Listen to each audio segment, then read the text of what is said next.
Hey everyone, नमस्कार। मेरा नाम है सूरज झा और आप लोग देख रहे हैं विद्या स्क्रिप्ट।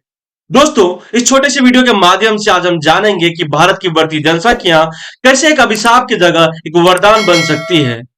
दोस्तों, हमारा प्यारा भारत क्षेत्रफल के दृष्टिकोण से दुनिया का 7वां सबसे बड़ा देश है और अब यूनाइटेड नेशंस की बॉडी यूएनएफपीए की रिसेंटली पब्लिश रिपोर्ट के अनुसार भारत इसी वर्ष चाइना को टेक ओवर कर दुनिया का सबसे बड़ा जनसंख्या वाला देश बन जाएगा। इस रिपोर्ट के अनुसार भारत की जनसंख्या में जन्मजात शिशु से लेकर 14 वर्ष तक के आयु के बच्चे का शेयर 25% है और 10 से 19 वर्ष के टीनेजर 18% है, तो वहीं 10 से 24 वर्ष के आयु वाले लोगों का शेयर 26% है और सबसे ज्यादा 15 से 64 वर्ष के आयु वाले वर्किंग पॉपुलेशन का हिस्सा जो है वो है 68%। यानी कि major chunk of Indian population अभी और आने वाले कई वर्षों तक यंग रहेगा और भारत का पॉपुलेशन वर्ष 2050 तक इसी प्रकार जो है लगातार बढ़ता रहेगा और 165 करोड़ के मार्क तक पहुंचने के बाद इंडियन पॉपुलेशन का डिक्लाइन शुरू होगा। वैसे तो दोस्तों, पॉपुलेशन ग्रोथ का जो है कई दुष्परिणाम है, लेकिन इसका एक दूसरा पहलू भी है।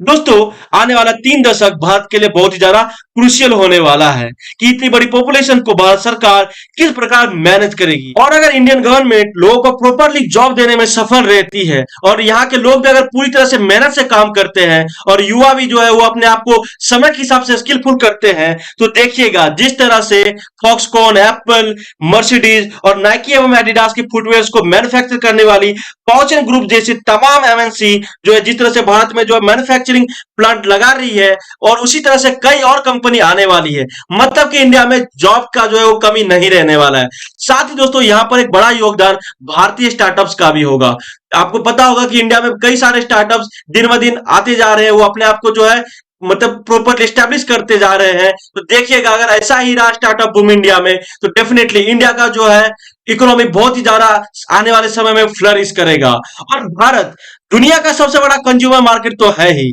इसलिए तो आपने देखा होगा कि कई सारे देश भारत के साथ फ्री ट्रेड एग्रीमेंट करने के लिए छटपटा रहे हैं ताकि उनको इंडियन मार्केट का जो है उन्हें एक्सेस मिल सके। तो दोस्तों, आपको बता दूं कि इंडियन पॉपुलेशन का जो है अगर सही तरह से यूटिलाइज किया जाए तो देखिएगा यहाँ पर बहुत ही ज्यादा अपॉर्चुनिटी है, यहाँ पर मैसिव अपॉर्चुनिटी है। मतलब सरकार के साथ साथ लोगों को भी जो है बहुत ही ज्यादा यहाँ पर अपॉर्चुनिटी मिलने वाली है। दोस्तों, भारत फिलहाल दुनिया का 5वां सबसे बड़ा इकोनॉमी है और यह बात जानकर आपको बिल्कुल ताज्जुब नहीं होना चाहिए कि भारत जर्मनी और जापान को सरपास करके वर्ष 2029 तक दुनिया का तीसरा सबसे बड़ा इकोनॉमी बन जाएगा। और पॉपुलेशन ही वो फैक्टर होगा जिसको प्रॉपर्ली यूटिलाइज करके भारत अपने इकोनॉमी को इस तरह से बिल्ड कर लेगा कि पहले वो चाइना को और फिर उसके बाद अमेरिका को बीट करके भारत दुनिया का सबसे बड़ा इकोनॉमी यानी कि भारत दुनिया का इकोनॉमिक सुपर पावर बन जाएगा। दोस्तों, आने वाला समय ना भारत का है और भारत जो है दुनिया का ग्लोबल लीडर बनने वाला है और भारत उस कदम पर जो है चल चुका है। चाइना भारत की इस उपलब्धि से जेलस फील कर रहा है, इसलिए तो उनका बयान आया कि भारत में अगर क्वांटिटी है तो हमारे पास क्वालिटी है।